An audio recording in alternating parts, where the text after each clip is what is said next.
Ethics Untangled is brought to you by IDEA, the Ethics Centre at the University of Leeds.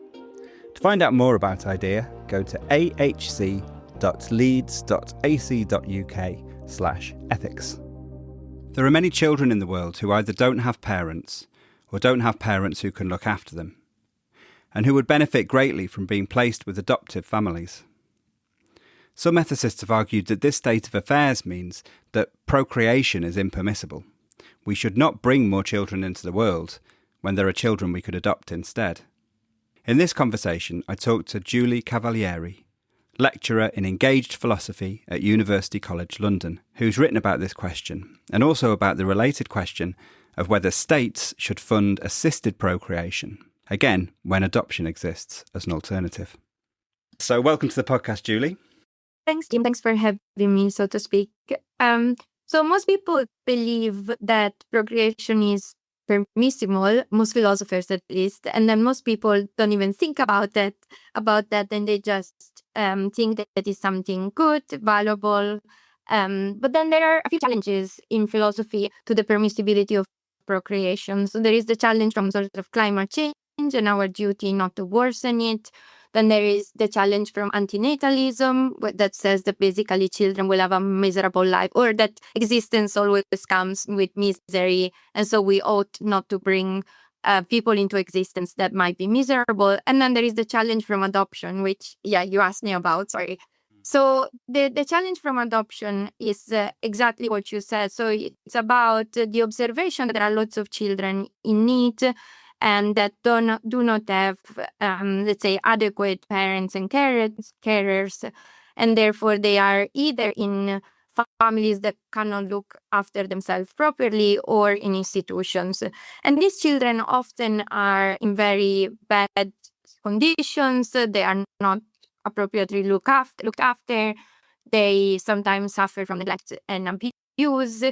And therefore, some philosophers have said that these observations of the fact that children are in such dire circumstances generates a duty to rescue on people who wish to have children.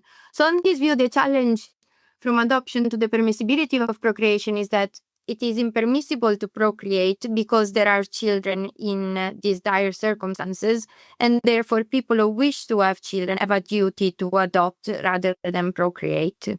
Yes, okay, good. Strikes me there's an interesting parallel here to a conversation that we had recently on the podcast with Angie Pepper and Richard Healy, and they were talking about the permissibility of pet keeping. Actually, they were arguing that we shouldn't be keeping pets, but at the end they kind of gave, a second choice where if we are determined to have pets, what we should do is to only have pets who are rescue animals, right, who are kind of pets who've been rescued from bad circumstances, and therefore we can give them a home rather than kind of contributing to an institution which brings more animals into the world to be kept as pets. I suppose there's a kind of parallel here. We might think that there are kind of important differences between having children and keeping pets, but it seems like there's a similar kind of challenge being issued here, right, where we have children who are already existing in the world and in some cases, have had very difficult starts in life and are in need of a stable and loving home. And there are people who are capable of giving them that home, right? And the question is, given that state of affairs, is it okay for us to bring new children into the world rather than adopting children who already exist? So one thing that I wanted to ask is this a challenge because quite often you hear this conversation being had about kind of assisted procreation, right? So people who might be using IVF or whatever to have children. So is this a challenge that's just to assisted procreation or kind of particularly applicable to assisted procreation, or are we talking about any kind of procreation here? Yeah, so that's also a very good question. So most philosophers who raise the challenge focus on procreation, simpliciter, so to say, so just on procreation. Whereas others say, well, there are these people who cannot procreate naturally for various reasons, and therefore they will need to use assisted reproductive technologies, such as you said, IVF. And so, according to this other set of philosophers who argue in favor of the challenge for, or raise the challenge from adoption, the people who cannot conceive naturally have a duty to adopt, not everyone. So there is a set of philosophers who say not everyone has a duty to adopt, just people who wish to procreate. And then there is another group that says not everyone has a duty to adopt, just people who wish to procreate but are unable to do so naturally. So I guess this is what I call in the paper the challenge from adoption to the permissibility of assisted procreation. Okay, but do you think that the challenge is worth taking seriously when it comes to procreation, full stop, right? Do you think it's something that's worth taking seriously as a challenge to procreation, any kind of procreation? So I think is an important challenge, a bit like the challenge from climate change. I think these challenges are important because sometimes we do things that we think are permissible. We have done them for a long time. We do them unreflectively. Not that people have children unreflectively, but maybe they don't think about the morality of procreation in that way. And so I think it's worth taking seriously the challenge to procreation as a whole. And the reason for this is that in the second version, the challenge to assisted procreation, we might talk about this later, is more a challenge to the permissibility of funding fertility services rather than to the permissibility of creating a child with IVF. And so therefore, I think it's more a challenge to procreation more generally, one that needs to be taken seriously. Okay, great. Yeah, so as you say, we'll probably come to that question of, whether it's permissible for states to fund assisted procreation, given the challenge that we're going to be considering. We'll come back to that later. And for now, we'll look at the challenge to procreation as a whole.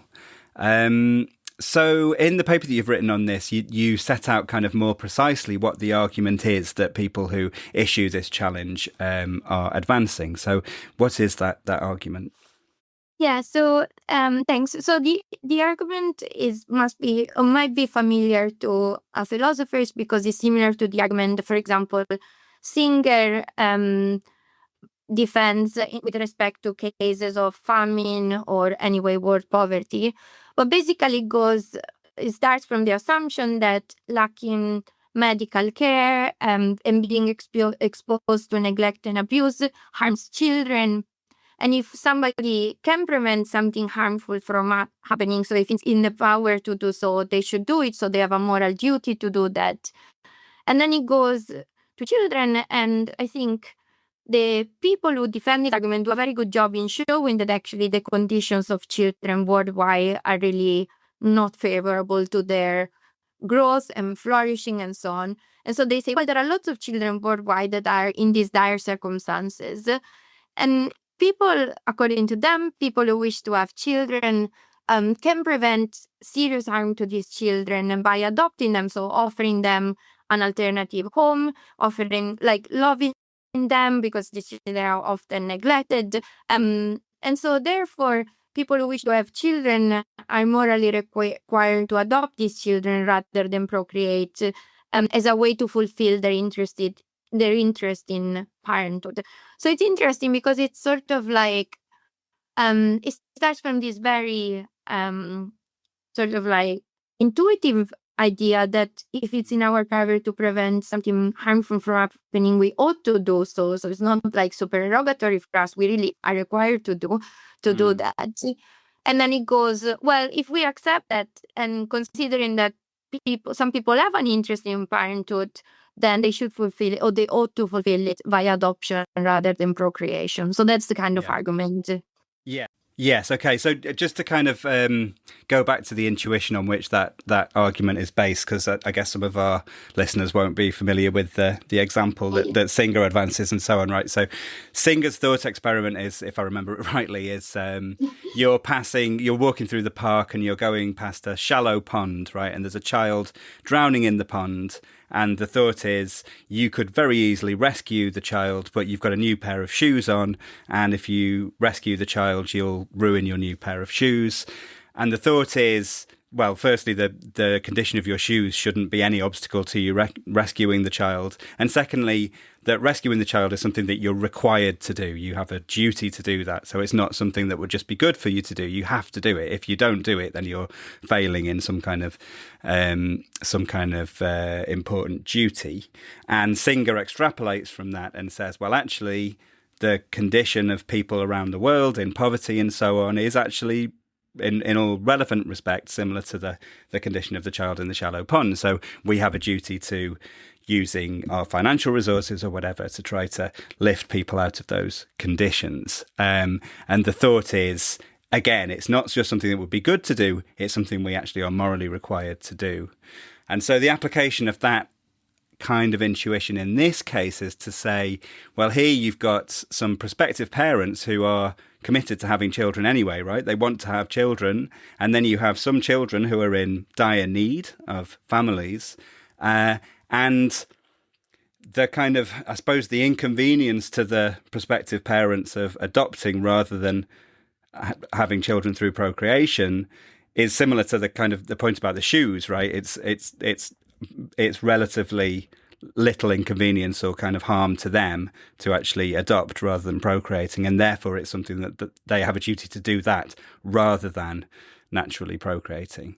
So I suppose that argument might be persuasive to somebody. It rests on the idea that adoption can be done with little cost to the parents, right? That adopting rather than procreating is kind of similar in some ways to the prospect of ruining your shoes by saving someone from drowning. But I mean, is that right? Is it true that the costs to parents of adopting are relatively little? Yeah, so thanks. And also excellent summary of the case. So if we can go back a second to what you said before, I know Richie and Angi's paper on pets, and we often have discussions on his meeting and pet mom or pet owner. They would like it. So for example, with pets, many people that sort of work in the like moral philosophy have the intuitions. Yeah, of course you shouldn't like pay for example, a purebred or I don't know, a very expensive kitten. You should just rescue one because they are in these institutions. And I know that Angie and Richie don't defend this view. They're actually against the whole institutions of pethood. But I think for many people, that's a very intuitively compelling view. Whereas it seems for procreation, while the argument is really persuasive, once you think about, or while the principle, the idea that we should prevent harm when we can do that at little cost to ourselves, most people and also many philosophers would also question this view that there are basically that adoption and parenthood, at least in the current context of adoption, are completely equivalent. So the sort of proponents of the challenge from adoption argue that it's a bit like, as you say, rescuing the child in the shallow pond case. You just like get your shoes muddy, maybe you're late to work, but it's not a big sacrifice. So I think in those cases, which are often called easy rescue cases, the duties of rescuers or putative rescuers are very clear. You obviously should do that. Also you're morally required to do them in the sense that you are blameworthy if you don't. But I think there are important these analogies between those kind of like easy rescue cases and cases of adoption and procreation. Okay, so what are the disanalogies? Thanks. So I don't know. So let's start with the current context of adoptions. So most people, when they want to procreate, they want to have a child that they conceive, and then, for example, they go through all the appointments with their partner, and then they give birth, and then they have the child with a newborn with them from the beginning of their lives. So cases of adoptions, at least in the current context, are more complicated than that. Often, so very, very few children are newborns. Very few children, that are either up for adoption or could be adopted or are in institutions. A very tiny minority of all children who are, let's say, up for adoption are actually newborn. So in the majority of cases, you're looking at children who are between 1 and 3, and this is still a very tiny minority, but then the vast majority of children in institutional or alternative forms of care are much older. So now proponents of the duty to adopt know this, so they are aware of the statistics. But what they say is that the fixation sort of on the first few months or first few years is sort of like inappropriate enough. It's inappropriate if we think about parenthood as a moral practice. So the idea is that you shouldn't get so fixated on having small children. When you think of a lifetime with a child and then become a teenager and then an adult, it shouldn't matter if you missed out on the first few months or even years. Now, I think this is it might be true, so it might be descriptively true, but I think it underestimates the sacrifice that people would have to make in order to have a child that is, for example, that has already learned to walk, to speak, has been with other carers for a long time. So this is the first one. So the first sort of like cost is basically not having a child, that is not conceiving the child, not gestating the child, not giving birth to the child for the birth and gestating parent, but also then having the child from the very beginning of their lives. The second cost of adoption, at least in the current context, is that many of the children who are up for adoption have been exposed to neglect and abuse, as I said before. And this is also what gives rise to the duty to adopt in the first place. But it also means that they have severe attachment problems. They also have sometimes adverse mental health outcomes. They don't develop properly. So this is one sort of feature of children in institutional care.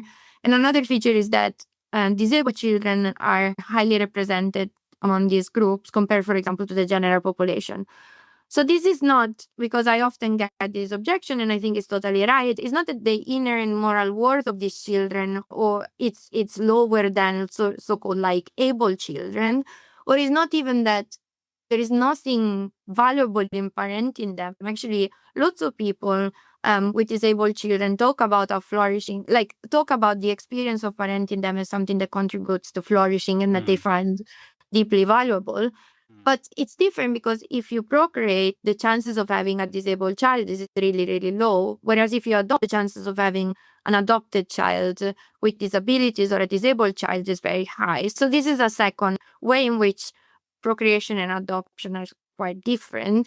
And then the third is that many of these children who are up for adoption actually have living parents or extended families. And I think one of the best practices in adoption is that you keep contact with the birth family if you can, for the sake of the child, obviously. But this means that as an adoptive parents, you need to encourage your child to develop a connection and an intimate relationship, not just with you, but also with members of their birth families. And sometimes this is also complex because there are often conflicts between the birth family and the adoptive family. Also, there are lots of objectionable reasons why there are conflicts, but it's quite difficult in many instances. And there is a last reason, which is that usually when you procreate, you're not subjected to scrutiny or not much. Maybe arguably I might be wrong. We might have to be subjected to scrutiny since it's such an important decision, but we're not. Whereas when you adopt, you have from the very beginning a lot of scrutiny on your decision, on your way of life, on your home, on your history, and so on. So, and then even once the child is with you, you have like regular visits from social workers to ensure that the child and you are both fine. So I think this is, again, there are good reasons for these practices to be in place, for these measures to be in place. But at the same time, it differs substantially from procreation, where you basically are only interfered with in your parenting if there is a risk of harm to the child or something like that. Yeah, good. So that all undermines the suggestion that adopting versus procreation is, relatively cost-free, right? It just seems pretty clear that it isn't in all sorts of ways. And as you kind of make clear, it's not that you're saying that all of those things aren't worthwhile, when adopting a child. It's just that you can't reasonably say that there aren't significant costs associated with doing so, right? I was wondering whether you thought those costs are unavoidable features of adoption or whether they're contingent features of adoption as it's done currently. That's to say, are there alternative ways of doing adoption where at least some of those costs would be removed or mitigated? Yeah, so this is a great question. So yeah, and that's right. I'm not saying that it's not worthwhile. I'm saying that it's different and that the costs are often underestimated. So some of the proponents of the challenge from adoption actually acknowledge these costs, maybe not the sort of newborn associated costs, but all the other costs, including like long waiting times, financial costs, and so on. Now, so they argue, and they're right, that these costs are contingent. And the reason for it is that they also, then advocate for adoption reform. So I do think that there might be good reasons for adoption reform. I'm not an expert, but there might be good reason for adoption reform. And it might be, at least hypothetically, given what I read, that adoption practices can be significantly improved. The problem with this sort of idea of the contingency of the costs is that often many of these sort of burdens that I just described and the costs associated with adoption are there for good reasons. So, for example, we don't want children to be removed from their parents, from their birth parents too early. That's why sometimes they are much older and they don't get removed as soon as they're born. Or we want to ensure that prospective adoptive parents are suitable, and that's why sometimes children linger in institutions, and so on and so forth. So I do think that they're right. There's definitely scope for reform. I just wonder how it can be done in ways that then ensure the interests of children and birth families and adoptive parents. And I think my issue with this argument, with this sort of response, the contingency response, is not you, is the people who say this. Is that I just think like it's a sort of methodological worry. So the argument says children are in terrible conditions and they really, really need help. And prospective parents, people who want children, can help them by adopting them. So this is good.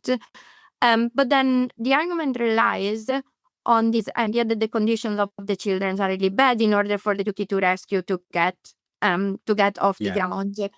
But if you say, well, actually the conditions of children might not be so, we might intervene in sort of through adoption reform, we might reform institutions, we might shorten waiting time, lower the cost, and so on. But then it seems that some premises of the argument are abstracted from how reality is, whereas some are really focused on how reality is. So then you have this mix of like idealized and non-idealized premises.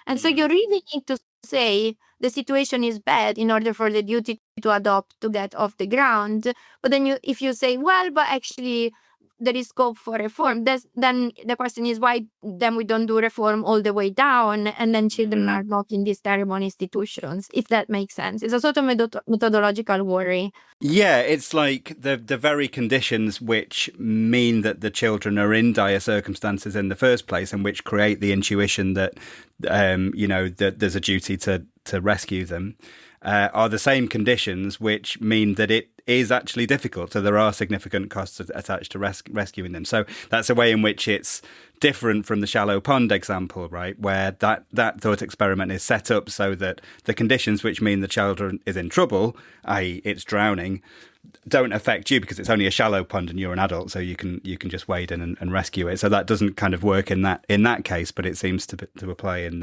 the case of adoption, right? Good. So could you argue then, kind of taking your point that the costs associated with adopting are actually quite significant, could you nonetheless argue, okay, they're significant, but they're still outweighed by the harms to children of the circumstances in which they're currently living, and therefore, because those harms, those costs outweigh the costs of adoption, we still ought to adopt. We still have a duty to adopt on that basis.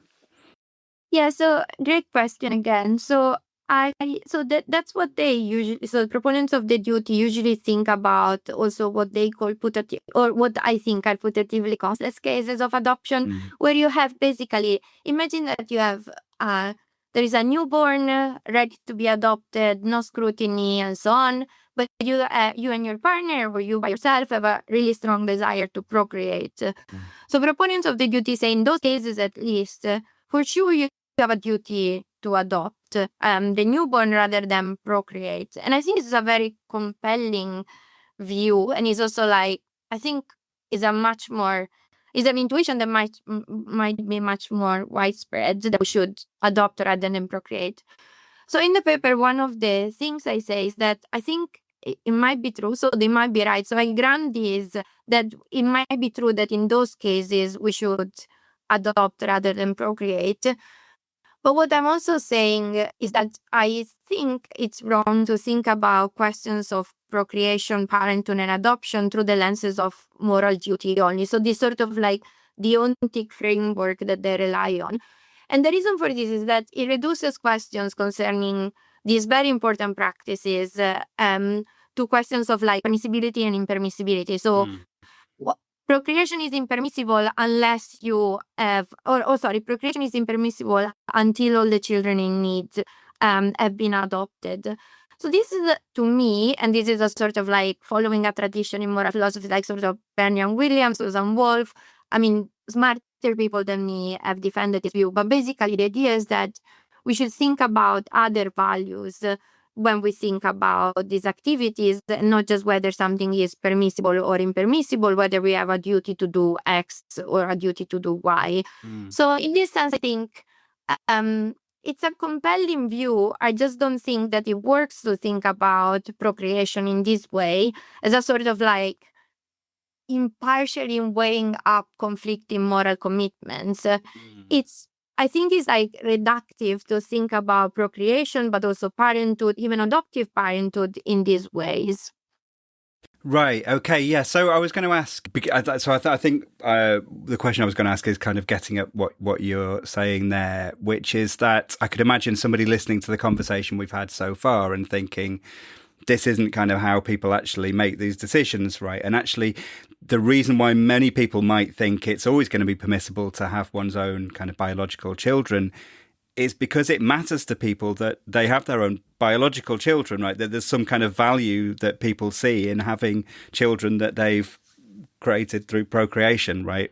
As opposed to children that they're adopting, like regardless of these questions about kind of the costs associated or the harms to people and so on. That might be relevant, but it's not the whole kind of decision that people are making. Does that make sense? So do you think there is a kind of special value in having one's own biological children? Yeah, so again, great question. And I think this is kind of the crux of the issue. So Tina Rulli, Daniel Frederick, and other proponents of the duty to adopt, they argue that actually the preference that Rulli talks about, the preference for having genetically related children. I talk about the interest in procreation because I think it's more than just wanting genetically related children. Right. Because it encompasses also gestation and other desires that might be associated with that. So they believe that that's not sufficient in sort of like, so it's not sufficient to undermine the challenge from adoption because it's not sufficient to defeat this pro tanto duty to adopt. So then, okay, you can bite the bullet and be like, or not bite the bullet, but you can sort of give up and think, oh, well, actually, maybe people are mistaken. We do have a duty to adopt. We should adopt rather than procreate. Or you can say, or you can defend the view that having biologically related children and procreate is so valuable that it actually defeats the duty to adopt. So in the paper, I do something maybe a bit cheeky, but I adopt another strategy that does not hinge on the value of procreation.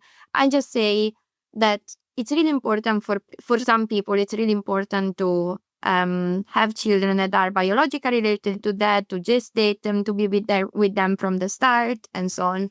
And so we want to take seriously the psychology of people, not just philosophers, the psychology of people when they think about these important decisions. So then I think that the burden of proof is sort of on proponents of the duty to adopt to show that actually most of the goods, the sort of morally relevant goods of parenthood, can be fulfilled through adoption. And I don't think they do that. So this is a sort of methodological critique.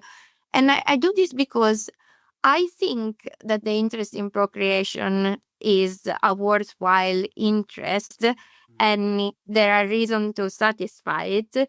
But I just think like I want to reject the whole way of thinking about these things. So I don't want to say people have a duty to procreate or a duty to adopt or a duty to refrain from procreation. I want to say there are these very important reasons, sort of like impartial reasons to adopt, and this should give us like the circumstances of children should give us reasons for action.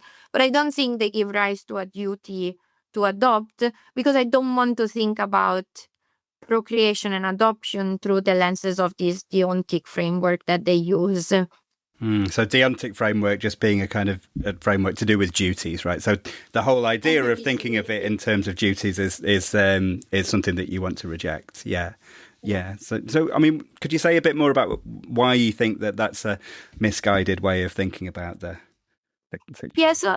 Yeah, that's a very good question, and I think it's good that people push back on this. So I just think like when we think about morality, so Wolf, for example, Susan Wolf thinks there are moral and non-moral values, and non-moral values like meaning, love, and so on are also important, and we shouldn't have this hierarchy with morality on top.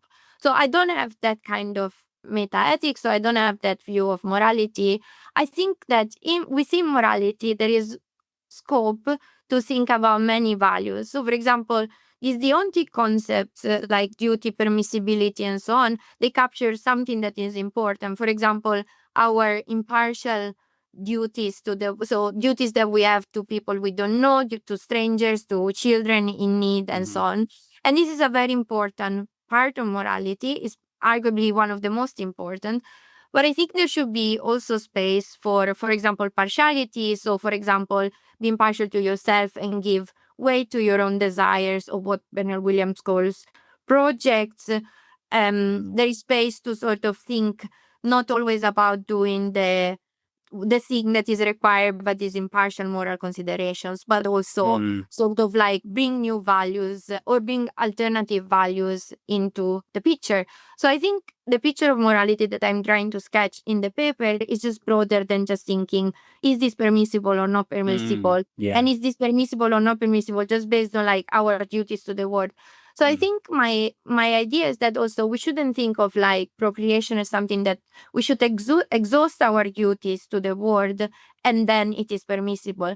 I think it's a sort of like profoundly intimate decisions, and people use it to shape their lives, form meaningful relationship, participate in a shared human practice. And so I think all these sort of like more nebulous but also nonetheless really important values should play a role in our thinking about the morality of procreation. And I just think like proponents of the duty to adopt don't have space for all these more nebulous things. Yeah, that makes sense. Yeah. Okay, great. We said earlier that we would get onto the question about institutional duties and assisted procreation. So the question there was about, so we've been talking about procreation generally, but there's obviously a specific question about assisted procreation and IVF and so on. And you said that the real challenge there is to, I suppose, to states and governments and whether they should fund the availability of assisted procreation services, again, given that there are children who are in need of adoption and so on. So could you say about what the distinctive challenge is there? Yeah, so thanks. Yeah, this is also more related to my work, what I'm interested in more generally, because I'm interested in infertility and sort of state support for fertility services. And so some people say, well, it's fine. If you want to procreate, go on and procreate. We can't do much. Might be a bit like dodgy, but is not impermissible. Whereas there are some people who cannot procreate naturally, and so they need to use fertility interventions such as, let's say, IVF. So then the question is, should the state fund these services, given that it's also at least in many jurisdictions, the state funds access to healthcare, for example. So I don't actually think that IVF is necessarily part of healthcare, but is distributed as part of the universal healthcare service. So now the question is, okay, should the state invest to enable people to have children through IVF? And proponents of this second version of the challenge from adoption say no, because in doing so, the state sort of reduces the chances of children in need of being adopted. Because if you think about it, say somebody cannot conceive, they really want a child, and then there is free IVF. So they probably more likely go for IVF than if there was no free IVF or even no IVF whatsoever. And then they might adopt instead.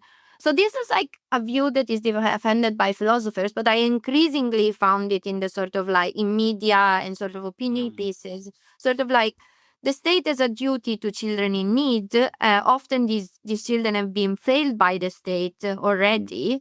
And so how do we do that? How does the state fulfill institutional duties? Well, by, for example, ensuring that there are available adoptive parents, or at least by not reducing the pool of available adoptive parents. And so that is just more likely that people with infertility would adopt. Yes. Okay. Great. So, what do you think then? Do you think that's a fair challenge? Do you think that that states are doing something wrong by funding the availability of fertility services when there are many children in need of adoption, both at home and abroad? Yeah, so it's complicated. So I personally don't think it's impermissible for the state to fund fertility services, at least not on these grounds. So the reason for this, so there are several reasons. Just try to think about the most important. So the idea is that the state owes something to members of society and maybe also members of other societies, so citizens of other countries that are in dire circumstances, that are in need. So I do think that the state owes something to children in institutional and alternative care. I just don't think that it owes them to provide adoptive parents. So I do to provide them with adoptive parents.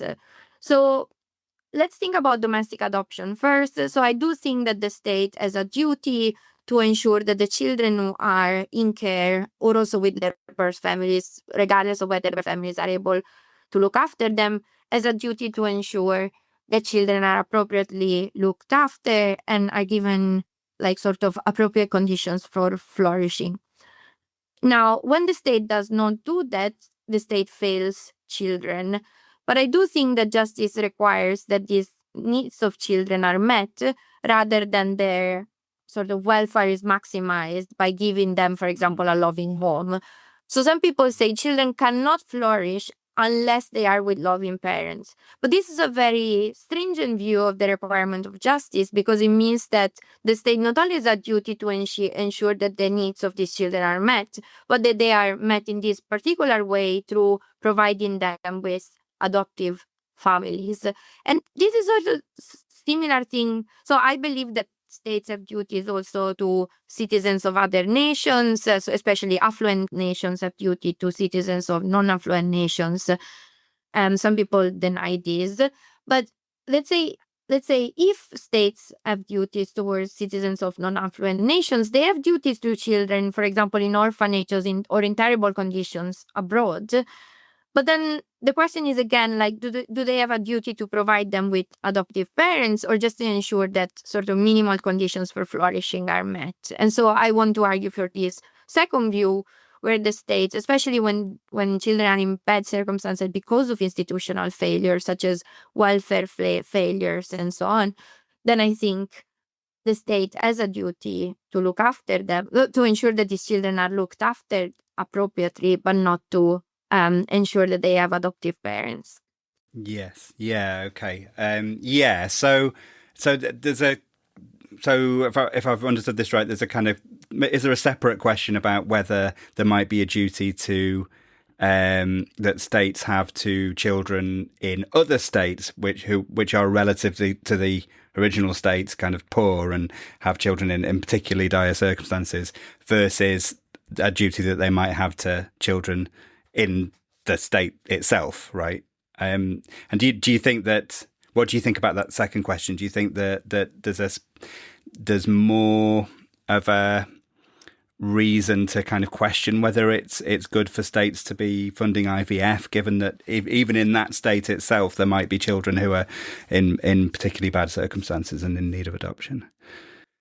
So I kind of have the same view for domestic and international adoption. So I think the states, just for domestic adoption, many political philosophers agree that states have duties towards their citizens, whereas many political philosophers, not me, deny that they have duties towards non-citizens. Yeah. So, but my view is kind of the same for domestic and international adoption. So I think if children are in bad circumstances, the state has a duty to ensure that their circumstances are improved. But I don't think it has a duty to sort of enable them to have a family through, for example, not funding IVF so that more people would adopt. Yeah, and I mean, okay. I have this general worry. So this is probably the more contentious part of the paper, or maybe controversial part of the paper.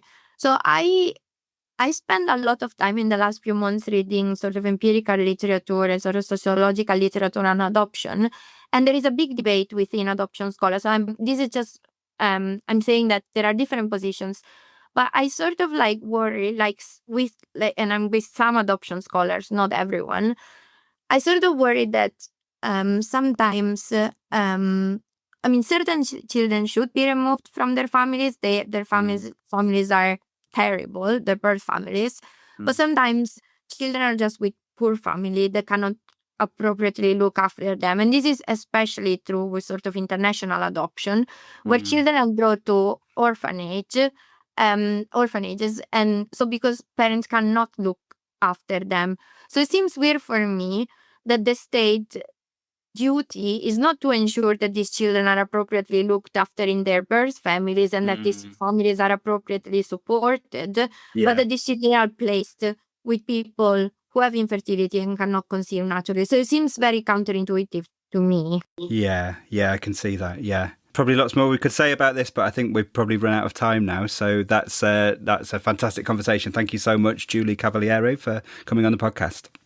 Thanks so much, Jim, for having me. This has been wonderful. Thank you. Thanks for listening to Ethics Untangled, a podcast from IDEA, the Ethics Centre at the University of Leeds.